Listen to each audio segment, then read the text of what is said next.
Good morning. It's Monday, May the 6th. Hope everybody had a good Cinco de Mayo. When I say Cinco, I mean Senko. Shout out to the greatest Cinco maker of them all, Gary Yamamoto. But there's a new man in town. There's a new guy, local guy. He's not really new to us. Sort of new to the tackle world. Mr. Bo Harris with Bojangles.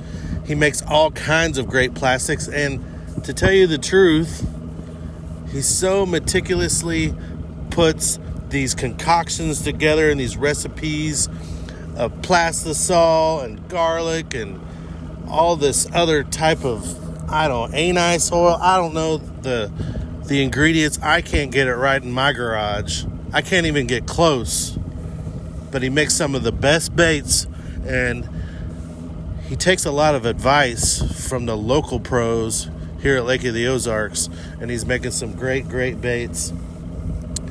There's the smoke pole, there's the Z Daddy, there's all kinds of different baits that are great. The log hog is kind of like a creature bait, but it's got a really cool middle section to where it holds the hook really well, and when you get bit, gets that hook out of the way. There's not a bunch of big bulky plastic whenever you're using either a round head or a straight shank or a EWG. It doesn't matter. The hookup ratios are really good with that bait, and the colors are just endless because he can make anything you want. Not only does he have good colors on the website, but he's got great colors that he could probably do some custom for you. So, shout out to Bojangles. Speaking of Bojangles, there's no telling how many fish were caught this weekend on some of their baits, and it kind of really didn't matter what you picked. I was throwing the Z Daddy on the back of a Buzzbait. Please, as I say again, don't judge my tournament results on what's going on. If you're just going to look at that, you might as well just click off of this and go listen to Randy Blockett's video. I think he got somewhere in the check line. There'll be videos coming out from the Dills. I think it's Richard Dill that won with his partner, and then James and Denise did very well. They're on the Crocagator crew, which Crocagator also makes some of the best baits for this lake, let alone all the lakes in the world, but tailor-made for this area. I know Justin was throwing a white tube. I saw Joey post some stuff on Facebook where there was a white tube into play. There was a log hog into play, or not the log hog. They have a creature bait. I think the F-bomb is their crawl that does really well. And my co-angler for the BFL on Saturday caught all his fish on the Swamp Bug Senior on a shaky head. So that was a player too. So you could pretty much pick anything you wanted to. You needed to be in the right areas.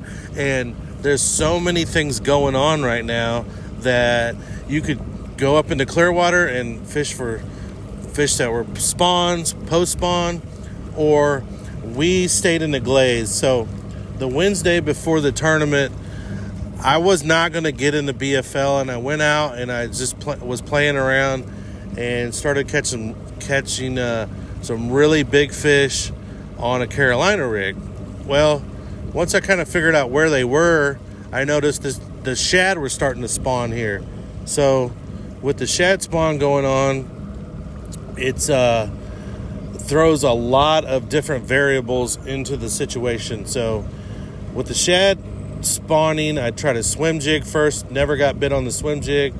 I tried the glide bait, which I thought would match the hatch perfectly, and I picked up a Buzzbait. And when I did that, I figured out that that's what they wanted. I don't know if it's because the shad makes so much noise when they get up there and they start circling each other up in the rocks, and it makes all kinds of noise and splashes, and you can see them going crazy.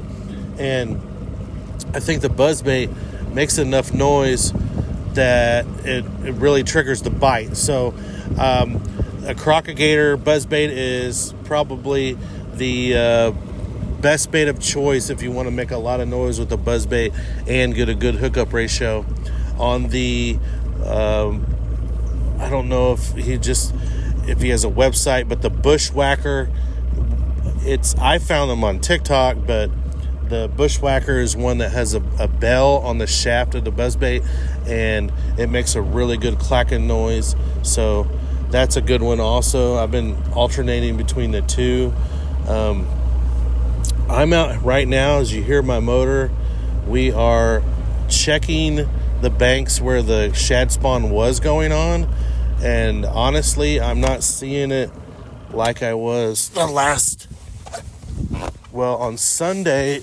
The shad were spawning in here a lot better than they are right now. So as you can hear, I am out on the water looking, and the water's rising, so I don't know if they shut the dam off, but it really looks like they did, and the water is rising up, so I'm not seeing the shad where I did see them before.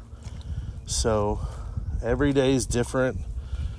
I haven't checked the water temperature yet, but it was up in the high 60s, and I haven't even turned my graphs on yet, so I'm assuming it's pretty close, but it's still cloudy. I am not seeing the shad up here like they were, so not saying they are not, but we will give you a report in a second when we start throwing around and seeing if we've got some follow the bait or not. So it seems like the shad spawn is done, at least on the banks where they were yesterday. I don't know what makes them spawn and what makes them not spawn. They turned the water off, so some of the water came up a little bit. There's a lot of shad that pulled out way off the bank out into the middle, so you can see the white bass out there busting them. I don't know. So today's going to be a different day. Every day's been different every year this year. There's no wind this morning, so I'm going to try to flip some up. But anyway, it was a crazy bite this weekend. Some people caught them up at the river cranking. Some people caught them wacky rigging Cincos. Some people caught them on Topwater. So it's kind of like pick your poison and find the area of the lake that fits your style. So that's a quick rundown. Sorry we didn't bring home any trophies to the household, but it's fishing. We're at Lake of the Ozarks. It's a great time. Get down here, book a guide trip. The crappie are still on fire. The catfishing is unbelievable right now. You can definitely get as much bait as you ever would want in your life if you want to get bait behind the Bagnell Dam, or if you want to get bait right here on the shores of Lake of the Ozarks. There's shad everywhere. So now you're going to have to find them. Like this morning, you're going to have to find, I haven't found where they are except for way out in the middle, but you could still throw a cast net and get some. So do that. Thanks for listening. See you later.